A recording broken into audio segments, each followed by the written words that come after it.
Welcome back to your Feel Good Breakfast Show. This is Expresso, only on SABC3. Now, the world's most important climate change conference takes place next week, in which world leaders will attempt to come to an agreement on efforts to prevent the planet from passing the threshold beyond which global warming becomes catastrophic and irreversible. Now, with a vast majority of scientists agreeing that the COP21 Climate Change conference in Paris is our last chance to save the planet, there's still those that refuse to take climate change seriously. And with us in studio to help us understand why and what we can do to change perception, psychologist Beyer. Megan, thank you so much for joining us again. Lovely to have you. Thank you. So this is always a big issue every single year, the COP conferences.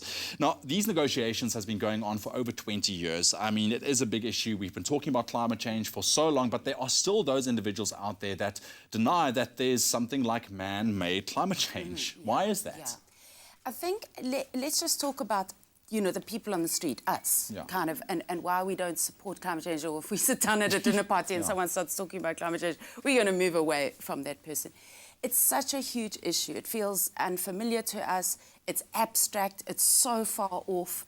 And when we are facing a threat, our normal system, our brain, our neuroscience needs to feel that it can go into fight or flight, because that's how we operate. And that system is not being triggered because it's so far off and the language is so unfamiliar to us that our brains are not hardwired to deal with this kind of massive apocalyptic.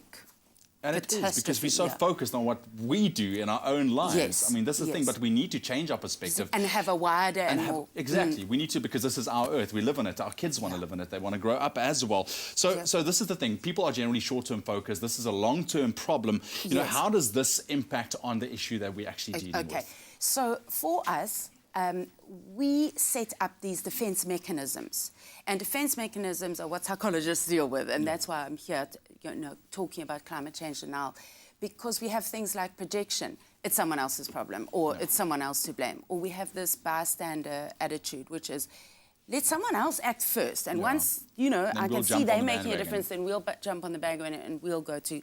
the other thing we have is this thing called denial. And denial is good in the beginning, because when we're faced with a huge trauma or a shock, we can, just take a break and just say, I can't believe this is happening. Now, that's a normal thing. So if we end up in a heat wave this summer, which is highly likely, we're going to say, oh, I believe this heat. So it's a kind of denial. We back off. But the difficulty is when this denial becomes negation. It does not exist. And there are a lot of people that are negating it because, obviously, we feel powerless. So it's the feeling underneath, this helplessness and this powerlessness, that we need to get in touch with first and recognize that we can't just defend against it. We've got to feel it, because if we feel it, through the negativity comes the positivity. Then we can start saying, in actual fact, now hang on a second. The earth is valuable to me. This beautiful environment that I live in is valuable to me. I want clean air. I want my children to live in an environment that has at least got the natural resources available instead of the degradation. So we wake up to our own values of goodness, of generosity, of wanting to contribute, of wanting to be alive. And from there we take responsibility and we say we need to speak up. Yeah, I like what you said. I think the key word here is we need to feel that we need to make that change. Otherwise, just thinking about it, because that is what it comes down to. But there is a couple of things that we can do as individuals. We can support. I mean, there's marches going around as well. Yes, on Sunday we've got the Climate Change March in Cape Town. It's happening all over the world. There are 2,000 centres that are going to be marching. So we march in solidarity. We march because the people's voice makes a difference. And the governments will take notice of that and know that we're asking for 100% clean energy.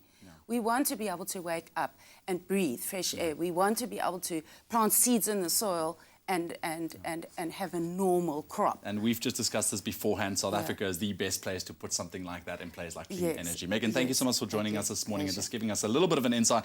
It is a big issue, but the COP21 climate change negotiations are set to begin on Monday in Paris. And like Megan said, that you can join those marches in Cape Town. It'll be this Sunday, the 29th of November. It starts at CPUT from 11 o'clock, as well as other marches all around the city. You can go to globalclimatemarch.org to find out more info. Right now, though, let's catch up with the news headlines with Zoe.